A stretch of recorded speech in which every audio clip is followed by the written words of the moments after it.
Vamos lá, sexta-feira é dia de livro aqui no canal do E-Commerce, o mito do empreendedor, que é esse livraço aí que a gente está estudando esse mês. Ele vai trazer várias características de como que você pode preparar a sua empresa, os processos, as pessoas que você gerencia, para você conseguir ter um negócio que ele vá rodar sem que toda hora você tenha que parar tudo para ficar apagando incêndio. E a gente está no capítulo 2 do livro, ó, que ele fala o papel do empreendedor, do administrador e do técnico. E é muito interessante esse conceito que ele traz, porque às vezes você não sabe, mas a gente tem vários papéis dentro do negócio. E aí você precisa entender qual que é o teu papel ali, e a gente vai ver cada um deles, como que faz para a gente evoluir, né, como empresários ou donos de negócio, dentro dessa jornada aí, que olha, é um desafio e tanto. Então, se você curte esses formatos de leitura de livro, faz a inscrição no canal, deixa um gostei aqui embaixo, um comentário, isso ajuda demais aí manter a consistência dos vídeos. Então, ele já começa falando, assim, no curso da vida, o homem adquire muitas condições, assimila muitos personagens, muitos eus, porque cada um passa a falar por si, usando eu e mim ao se manifestar, Jean Weiss, rumo ao despertar de si mesmo. Não, o conhecimento técnico não é o único problema. A questão é muito mais complicada. Todo aquele que entra no mundo dos negócios leva em si 3 pessoas: o empreendedor, o administrador e o técnico. Para agravar o problema, as 3 querem mandar e nenhum quer ser mandada. Afinal, abriram uma empresa para se livrar do patrão. É nesse momento, então, que começa o conflito. Para que você entenda como o problema se manifesta em todos nós, vamos examinar a interação das nossas várias personalidades internas. Tomemos como exemplo 2 que são bastante familiares, o gordo e o magro. Você já decidiu fazer dieta? Digamos que em uma tarde de sábado você esteja assistindo a uma competição de atletismo. A força e a habilidade dos atletas lhe provocam admiração. Você come um sanduíche, o segundo desde que já se sentou para ver televisão, 2 horas antes. Tanta ação na tela lhe dá preguiça. De repente, porém, alguém acorda dentro de você e diz: "O que é isso? Olha só quanta gordura! Você está fora de forma! Faz alguma coisa!" Acontece com qualquer um. Uma voz interior condena nossas atitudes e nossa aparência. Aqui vamos chamar esse personagem de o magro. Quem é o magro? É aquele que emprega palavras como disciplina, exercício, organização, intolerante, dono da verdade, detalhista, um tirano compulsivo. Eis o magro. O magro detesta a gente gorda. Não aguenta ficar sentado. Precisa estar em constante movimento. Vive para agir. O magro assumiu. Cuidado, as coisas vão mudar. Você se pega tirando da geladeira todos os alimentos que engordam. Comprando tênis de corrida, halteres e agasalhos esportivos. Tudo vai ser diferente. É uma nova vida que começou. Você planeja a rotina, levantar-se às 5 horas, correr 5 km, tomar banho às 6, torrada integral, café preto e meio grapefruit no desjejum, ir de bicicleta para o trabalho, chegar em casa às 19, correr mais 3 km, dormir às 22. O mundo está diferente. Você consegue. Na segunda-feira à noite já perdeu 1 quilo. Você se deita sonhando em vencer a próxima maratona. Por que não? Pelo modo como as coisas vão, trata-se apenas de uma questão de tempo. Na terça-noite, você sobe na balança. Menos meio quilo. Você é incrível, espetacular, verdadeira máquina magra. Na quarta, você realmente se dedica. Malha mais 1 hora pela manhã e meia hora à noite. Você mal pode esperar para subir na balança. No banheiro, tremendo de frio, tira a roupa. A expectativa é grande. O que a balança irá dizer? Você sobe com cuidado e olha para baixo. O que vê é nada. Não perdeu 1 grama. Continua exatamente como estava na terça-feira. O desânimo começa a instalar-se. Você sente uma pontada de irritação. Depois de tanto trabalho, depois de tanto esforço e suor, e nada. Não é justo. Mas você afasta esse pensamento. Afinal, amanhã é outro dia. Você vai para a cama prometendo esforçar-se ainda mais no dia seguinte, quinta-feira. No entanto, de certo modo, alguma coisa mudou. Somente na quinta-feira de manhã você descobre o que mudou. Chove e faz frio. Algo parece diferente. O que é? Por 1 ou 2 minutos você não entende. Então faz a luz. Existe outra pessoa dentro de você. É o gordo. Ele voltou. Ele não quer correr. Para falar a verdade, nem quer sair da cama. Está frio lá fora? Correr tá brincando? O gordo não tem nada a ver com aquilo. O único exercício que lhe interessa é comer. De repente, você se descobre em frente à geladeira. Melhor seria dizer dentro da geladeira. O seu principal interesse passa a ser a comida. A maratona se foi, a máquina magra se foi, os agasalhos, os pesos e os tênis de corrida se foram. O gordo assumiu a direção do espetáculo. Acontece com todo mundo, a toda hora, porque fomos levados a pensar que somos uma só pessoa. Assim, quando o magro resolve mudar as coisas, pensamos que a resolução é nossa. E quando o gordo acorda e muda tudo novamente, também pensamos que somos responsáveis pela decisão. Mas não se trata de uma atitude independente. O magro e o gordo são personalidades completamente diferentes, com necessidades, interesses e estilos de vida diversos. Por isso não gostam um do outro. Desejam coisas diferentes. Quando você se torna um magro, deixa-se levar pelos interesses, pelas necessidades e pelo estilo de vida dele. Então alguma coisa acontece. Você se desponta com a balança, desaponta com a balança, o tempo esfria, alguém lhe oferece um sanduíche de presunto. Naquele momento, o gordo que tinha ficado à espreita o tempo todo atrai a sua atenção e assume o controle. Você se torna o gordo. Em outras palavras, você, quando é o magro, sempre faz promessas para ser cumpridas pelo gordo. E quando é o gordo, faz promessas para serem cumpridas pelo magro. Existe alguma surpresa no fato de ser tão difícil honrarmos as nossas promessas? Não quer dizer que sejamos indecisos ou indignos de confiança. Acontece que todos nós guardamos diferentes personalidades, com atitudes e interesses próprios. Pedir a uma delas que se submeta a qualquer uma das outras é um convite à briga ou mesmo a uma guerra declarada. Quem vive a experiência de um conflito entre o gordo e o magro, e não vivemos todos, sabe o que eu quero dizer. Não se pode ser os dois, um tem de perder, e ambos sabem disso. Pois bem, esse tipo de conflito acontece dentro de todo pequeno empresário, mas trata-se de uma batalha tríplice entre o empreendedor, o administrador e o técnico. E olha só que interessante, hein, essa analogia. Infelizmente, é uma batalha sem ganhadores. A compreensão das diferenças entre eles logo explica o porquê. Agora ele vai detalhar um a um, tá? Um de cada vez dessas personalidades. E eu posso falar para vocês essa semana, faz umas 2 semanas. Sabe quando tudo dá errado? Meu computador caiu e quebrou a tela. Aí eu consegui fazer ele funcionar no monitor externo. Aí parou de funcionar, eu tive que formatar. Aí ontem ele parou até de ligar. Aí eu contratei a assistência da Dell. A peça que ia chegar em 5 dias vai chegar só no final do mês, né? Agora eu tô gravando meio de fevereiro. No começo de fevereiro, só vai chegar no final de fevereiro. Aí você respira e aí tem que, né, fazer esses exercícios de, às vezes, não se identificar tanto, né, com essa personalidade ou até com a situação em si. Não é porque você está atravessando um problema que ele vai durar para sempre. Ou, se você está atravessando uma bonança, também não vai durar para sempre. O empreendedor. A personalidade empreendedora transforma a condição mais trivial em oportunidade excepcional. O empreendedor é o visionário que existe em nós, o sonhador, a energia por trás de toda atividade humana, a imaginação que acende a centelha do futuro, o catalisador da mudança. O empreendedor vive no futuro, nunca no passado e raras vezes no presente. Sua maior felicidade é sentir-se livre para construir imagens de conjecturas e hipóteses. No campo da ciência, a personalidade empreendedora atua nas áreas mais abstratas e menos pragmáticas da física nuclear, da matemática, da astronomia teórica.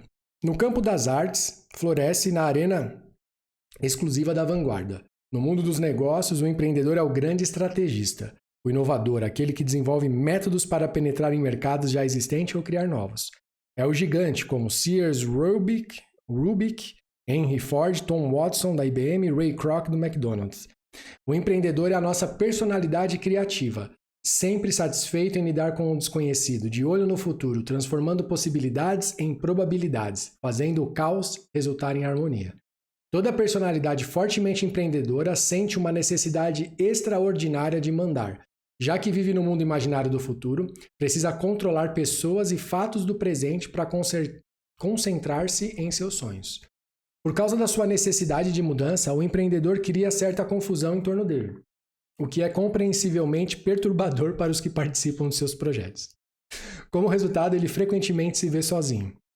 Quanto mais ele avança, maior o esforço de sua equipe para acompanhá-lo. Assim, o empreendedor passa a considerar o mundo como um lugar onde se encontram muitas oportunidades, mas também muita gente lenta, e o lenta aqui está entre aspas. O problema é, como aproveitar oportunidades rapidamente? Os meios escolhidos pelo empreendedor podem incluir atitudes como intimidar, pressionar, exigir, adular, gritar e, finalmente, se tudo e o mais falhar, prometer qualquer coisa para manter o projeto em andamento. Para o empreendedor, as pessoas, em sua maioria, são obstáculos no caminho da realização do seu sonho. E aí, vocês se identificam? Coloca aí nos comentários. Aí a gente conversa. O administrador. A personalidade administradora é pragmática. Sem o administrador, não haveria planejamento, ordem nem previsibilidade. O administrador é a parte de nós que compra caixas plásticas empilháveis e guarda ali porcas e parafusos de vários tamanhos. Identificados meticulosamente, suas ferramentas ficam penduradas em ordem impecável. As de jardinagem de um lado, as de carpintaria do outro. E para que não haja o mínimo perigo de desarrumação, tem o contorno pintado na parede. Olha o método Toyota. Se o empreendedor vive no futuro, o administrador vive no passado. Enquanto o empreendedor quer controle, o administrador quer ordem. Enquanto o empreendedor cresce na mudança, o administrador se apega compulsivamente ao status quo. Enquanto o empreendedor invariavelmente percebe a oportunidade nos acontecimentos, o administrador sempre enxerga os problemas. O administrador constrói uma casa e vive nela para sempre. O empreendedor constrói uma casa e assim que ela fica pronta, começa a planejar a próxima. Eu tô rindo porque, nossa, no almoço hoje é muito claro isso. O administrador organiza os objetos em fileiras certinhas, objetos criados pelo empreendedor. O administrador vai atrás do empreendedor, arrumando a bagunça deixada por ele. Sem o empreendedor não haveria bagunça. Sem o administrador não haveria empresas nem sociedade. Sem o empreendedor não haveria inovação. A tensão entre a visão do empreendedor e o pragmatismo do administrador cria a síntese que dá origem a todo o grande trabalho. E aí, vocês são empreendedores, administradores? Eu não vou dar spoiler porque eu já li, e aí vamos ver se vocês acertam qual que é a do livro aqui. O técnico. O técnico é gente que faz. O lema do técnico é: se quer bem feito, faça você mesmo. O técnico adora consertos. As coisas foram feitas para ser desmontadas e montadas novamente, em vez de sonhos, realizações. Se o empreendedor vive no futuro e o administrador no passado, o técnico vive no presente. Ele gosta de ter o que fazer e de saber que as tarefas podem ser cumpridas. O técnico se sente feliz trabalhando, mas só faz uma coisa de cada vez. Ele sabe que somente um tolo tentaria completar duas atividades simultaneamente. Assim, dedica-se à tarefa e fica mais satisfeito quando está no controle do fluxo do trabalho. O técnico desconfia daqueles que têm para quem trabalha, por tentarem obter dele mais resultados do que seria possível ou preciso. Na opinião do técnico, pensar é desnecessário, a não ser quando se pensa no trabalho a ser feito. Por isso, ele desconfia de abstrações ou ideias ambiciosas. Pensar não é trabalhar, pensar atrapalha. O técnico não se interessa por ideias, interessa-se pelo modo de fazer. Para que as ideias tenham valor, o técnico precisa transformá-las em metodologia e com motivo. O técnico sabe que, se não fosse por ele, o mundo estaria ainda mais encrencado. Haveria muita gente pensando e ninguém realizando. Só fazer uma troca rápida aqui, aí, que aqui dá para eu acompanhar. Em outras palavras, o empreendedor sonha, o administrador reclama e o técnico se preocupa. O técnico é fortemente individualista, defende seu território, produz de dia o pão que vai comer à noite. Ele representa a espinha dorsal de toda a tradição cultural e o mais importante, de cada um de nós. Se o técnico não fizesse, ninguém faria. Todo mundo se mete no caminho do técnico. O empreendedor sempre o atrapalha com a criação de mais uma grande ideia. Por outro lado, o empreendedor cria trabalho novo e interessante para o técnico executar, estabelecendo assim uma relação potencialmente simbiótica. Infelizmente, é raro acontecer desse jeito, já que a maior parte das ideias do empreendedor não funciona no mundo real. A experiência mais comum do técnico é de frustração e aborrecimento, por ter de interromper o que precisa ser feito para tentar algo possivelmente desnecessário. O administrador também representa um problema para o técnico, por sua determinação de imprimir ordem ao trabalho, reduzindo uma simples parte do sistema.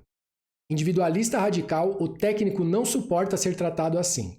Para o técnico, o sistema desumaniza. É frio, sem graça, impessoal. Isso viola nossa individualidade. Trabalho é o que uma pessoa faz, senão parece uma coisa estranha.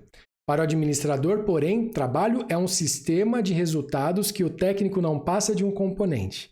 Assim, o técnico se transforma em um problema para o administrador, e para o técnico, o administrador se transforma em um intrometido a ser evitado. Para os dois, o empreendedor é quem mais cria problema. A verdade é que todos têm dentro de si um empreendedor, um administrador e um técnico. E, se os três forem bem equilibrados, estaremos diante de um indivíduo muito competente. O empreendedor terá liberdade para avançar rumo a novas áreas de interesse. O administrador solidificará a base de operações e o técnico assumirá a parte técnica. Todos ficarão satisfeitos em realizar o que fazem bem, servindo assim ao resultado final da maneira mais produtiva. Todos ficarão satisfeitos. Infelizmente, nossa experiência demonstra que, entre os que chegam ao mundo dos negócios, poucos são abençoados com tal equilíbrio.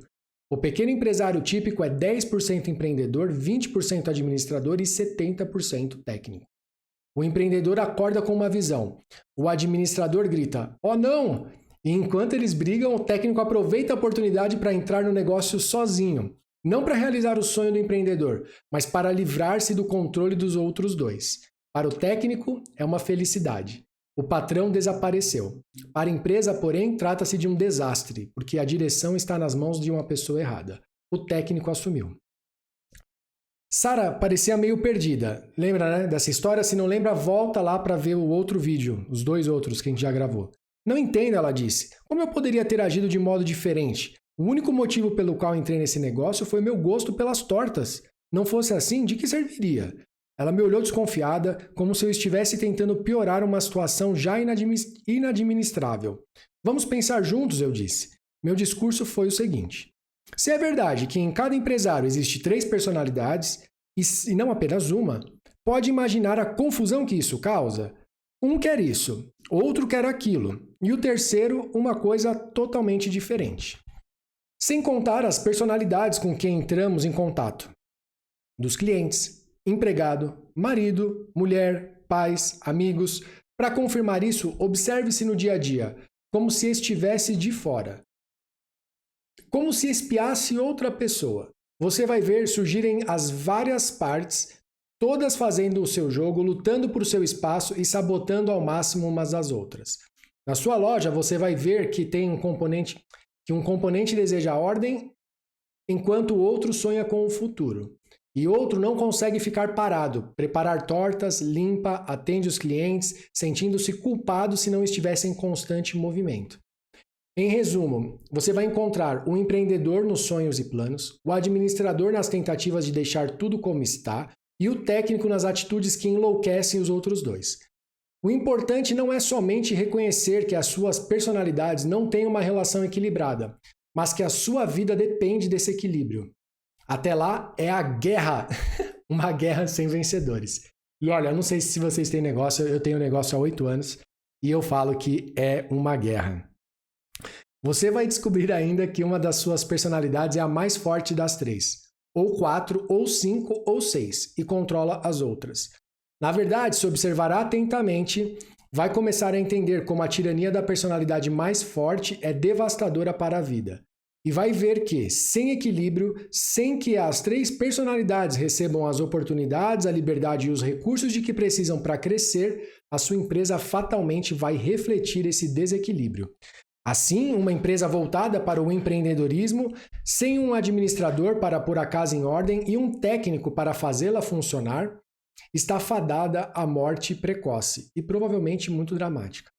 Em outra, voltada para a administração, sem o empreendedor ou o técnico exercendo seus papéis importantíssimos, tudo será organizado em caixinhas de cor cinza até que se descubra tarde demais que não há razão para isso. Essa empresa vai morrer muito bem arrumada. E na empresa voltada para a parte técnica, sem a liderança do empreendedor, a supervisão do administrador e a supervisão do administrador, o técnico vai trabalhar até a exaustão para acordar no dia seguinte e trabalhar ainda mais, tal como no outro dia, no outro, no outro. Somente para descobrir tarde demais que enquanto ele trabalhava, abriram uma autoestrada bem em frente à loja. Sara continuou a me olhar desconfiada. Mas eu não sou uma empreendedora, ela protestou. Só entendo de tortas. É o que sempre quis fazer como o técnico que você descreveu. Antes de nascer, não entrei na fila da personalidade empreendedora. O que posso fazer se não existe um empreendedor em mim? Não pude conter um sorriso. Ia ser divertido. Porque eu sabia que quando Sara finalmente entendesse tudo, e ela ia entender, descobriria em si uma pessoa desconhecida. Antes de chegarmos à resposta, Sara, vamos examinar melhor o que faz um empreendedor. O empreendedor cumpre a tarefa de ver a empresa como uma entidade separada do empresário. A tarefa de fazer as perguntas certas. Por que esse negócio e não aquele? Por que uma fábrica de tortas e não uma academia de ginástica? Se você sabe fazer tortas, é fácil decidir-se por inaugurar uma fábrica de tortas. Mas o ponto é exatamente esse. Se você está determinada a assumir o papel do empreendedor, deve deixar de lado a habilidade de fabricante de tortas e iniciar um diálogo interior com a qual toda a verdadeira personalidade empreendedora está maravilhosamente familiarizada. Deve começar a dizer a si mesmo que é a hora de criar uma vida nova, de desafiar a imaginação e iniciar o processo de renovação. E a melhor maneira de fazer isso em qualquer lugar desse mundo repleto de possibilidades é criar uma empresa nova e instigante. Uma que dê ao dono tudo o que ele quiser, sem exigir sua presença constante. Que possua o potencial de ser incrivelmente única, que continue a provocar comentários dos clientes muito tempo depois da primeira e deliciosa experiência. Cujo toque especial atrai os clientes para novos negócios. Que empresa seria essa? Eis a verdadeira questão. Eis a pergunta de quem sonha com um empreendimento. Aqui ocupa o centro do trabalho do empreendedor. Eu imagino, eu imagino, eu imagino. Portanto, a tarefa do empreendedor é perguntar, imaginar e sonhar. É empregar o máximo de empenho para perceber as possibilidades que estão aí, acima de sua cabeça e dentro do seu coração. Não no passado, mas no futuro. Eis a função exercida pela personalidade empreendedora, no nascimento e em todos os estágios do desenvolvimento da empresa. Eu imagino, eu imagino, eu imagino. Como deve fazer qualquer inventor, qualquer compositor, qualquer cientista, artesão ou artista. Qualquer fabricante de tortas. Chamo isso de trabalho de futuro. Imaginar é o verdadeiro trabalho da personalidade empreendedora. E eu vou voltar nesse ponto aqui rapidinho, no final. Sara tentou disfarçar, mas notei um sorrisinho começando a formar-se no canto da boca dela, da sua boca. Mais confiante, ela finalmente perguntou: como eu poderia agir de maneira diferente? Se quiser dar vida ao empreendedor que existe em mim, o que devo fazer para mudar por completo minha atuação nos negócios? Agora sim, eu disse. Essa é a pergunta certa. Para encontrar a resposta, vamos ver onde a sua empresa se situa atualmente no ciclo de vida das pequenas empresas. E esse lance de imaginação é que ele não está aqui agora, ali atrás. O livro ali, ó, tá vendo? Bem no cantinho aqui, ó. Aquele livro ali é o da Disney, o Bastidores. E na Disney, eles têm os Imagineerings, tipo, imagineiros, que são engenheiros da imaginação, que eles projetam as atrações sem as amarras da racionalidade. Porque, às vezes, quando você racionaliza um processo, você não deixa a fluidez das ideias percorrerem caminhos que o seu racional vê como impossíveis. Então não tem nada pior para uma personalidade empreendedora quando você está discutindo um projeto ou fazendo uma construção de um sonho, o administrador vir e limar esse raciocínio com mas problemas, isso não dá por causa disso, isso não dá porque isso não funciona. Então não está naquele livro, mas eu lembro que na Disney eles tinham um processo, eles tinham uma fase de imaginação para poder extravasar, faz um brainstorming, uma chuva de ideias, escreve tudo isso. Depois você racionaliza todas essas ideias para você colocar um critério de viabilidade e aí depois você executa essas ideias na prática. Então é uma ótima forma para você que está pensando como eu posso reinventar, vai para um outro ambiente. Se você está acostumado a trabalhar no teu home office, vai para um parque, leva uma folha, um gravador, um papel para anotar e começa a imaginar, mas não critica as ideias que aparecerem. Depois pega e vai para um outro ambiente. E aí sim você vai elencar todos os riscos ou oportunidades daquelas ideias, para que aí você possa tomar uma decisão e sair com algo concreto ali para sua execução. Esse é um dos meus livros favoritos, sabe, de business, assim, de negócio, de estruturação. Espero que ele ajude você. Semana que vem, o próximo capítulo. Faz a inscrição aqui do lado, ó, para vocês acompanharem. Tem 2 playlists, uma playlist com aulas de e-commerce, aulas completas para vocês, e a outra com todos os livros aqui que a gente já estudou, todos os capítulos.